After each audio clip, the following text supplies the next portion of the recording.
Hi everyone, నేను మీకు bread onion sandwich చూపిస్తున్నాను. దీనికి ఆనియన్స్ ఇలా కట్ చేసుకోవాలి.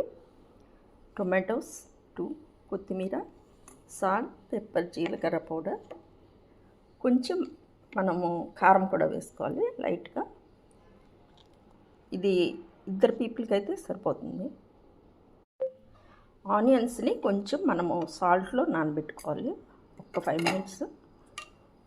ఒక 5 మినిట్స్ నానాక మనము గట్టిగా స్క్వీజ్ చేసుకోవాలి.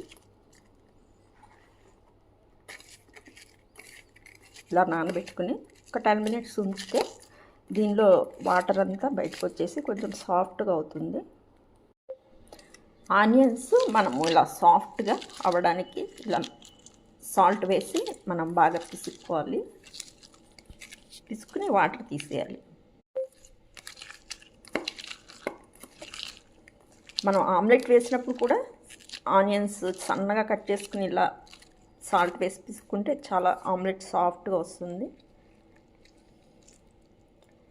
చూడండి, ఆ వాటర్ తీసేయాలి. చూడండి, వాటర్ తీసేస్తున్నాను నేను. ఈ 3 మిక్స్ చేసుకుని మనము టొమాటో కూడా కొంచెం మెత్తగా సాఫ్ట్గా అయ్యేటట్టు పిసుకోవాలి. టొమాటో ఆనియన్ ఇలా మిక్స్ చేసుకుని మనము పెప్పర్, జీలకర్ర పౌడర్ వేసాను. నేను కారం కూడా కొంచెం వేసాను. మీ టేస్ట్కి తగినట్టుగా వేసుకోవచ్చు. కారం నేను కొంచెమే వేసుకున్నాను. సాల్ట్ అవసరమైతే కొంచెం వేసుకోండి. ఇవన్నీ వేసుకుని మిక్స్ చేసుకుని మనము బ్రెడ్ పైన వేసుకోవడమే.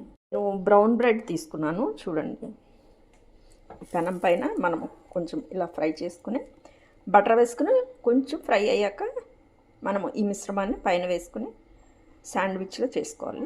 సైడ్ కొంచెం ఫ్రై అయింది కదా, దానిపైన నేను ఆనియన్ మిశ్రమాన్ని వేస్తున్నాను. Onion, tomato.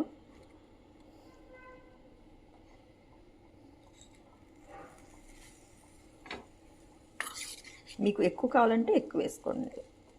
ఇలాగ మనం చాలా వెరైటీస్ చేసుకోవచ్చు. వెజిటబుల్స్తో కూడా చేసుకోవచ్చు.